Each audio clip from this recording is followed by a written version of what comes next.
Hello everybody, and thank you for tuning into the weekly report. Respect the Fed? No. End the Fed. President Joe Biden has unveiled a three-part plan to fight inflation, or at least make people think he is fighting inflation. One part of the plan involves having government agencies fix the supply chain problems that have led to shortages of numerous products. Of course, any attempt by the government to solve the supply chain problems, which were caused by prior government interventions such as shutting down the economy for over a year, will not just fail to solve the supply shortages, but will create new problems. Deficit reduction is another part of Biden's anti-inflation plan. However, Biden is not proposing cutting welfare or warfare spending. Instead, his deficit reduction plan consists of tax reforms to increase revenues, which is DC speak for tax increases. History shows that tax increases unaccompanied by spending cuts end up increasing the deficit. The last and most important part of Biden's inflation plan is recognizing that the Federal Reserve has the primary responsibility to control inflation. President Biden has pledged to respect the Fed's independence, unlike former President Trump, who Biden accused of demeaning the Fed by subjecting the central bank to mean tweets.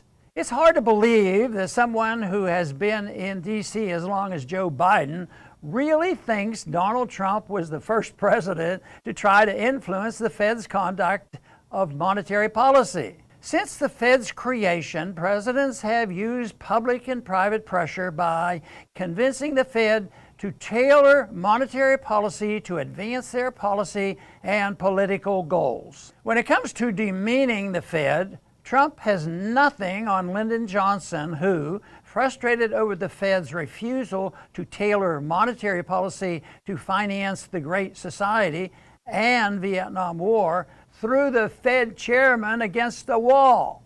By passing the buck on inflation, Biden no doubt hopes to deflect blame from himself and his party before the midterm elections.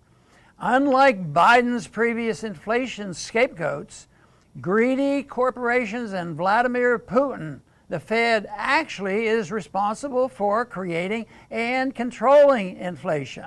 Price increases in specific sectors of the economy may be caused by a variety of factors, but economy-wide price increases are always the result of the Federal Reserve's easy money policies. Inflation is actually the act of money creation by the central bank. Widespread price increases are a symptom, not a cause of inflation. Federal Reserve Chairman Jerome Powell remains committed to more rate increases this year. However, even if the Fed follows through on all its projected rate increases, rates still will be at historic lows. While there are those on the Fed board who want more and bigger rate increases, others worry that going too far too fast in increasing rates will cause a recession. Already, many economic experts are saying America should be prepared for increase in unemployment because of the Fed's effort to vanquish inflation. This trade-off between high prices and high unemployment illustrates the insanity for our monetary policy. Treasury Secretary and former Fed Chair Janet Yellen and Chairman Powell have both admitted they were wrong to publicly dismiss inflation as transitory. The fact that the two most recent Fed chairmen made such a huge blunder or purposely refused to admit what was clear to many people for over a year shows the folly of relying on a secretive central bank to manage monetary policy. Instead of respecting the Fed's independence, President Biden should work with Congress to audit, then end the Fed. Thanks for listening.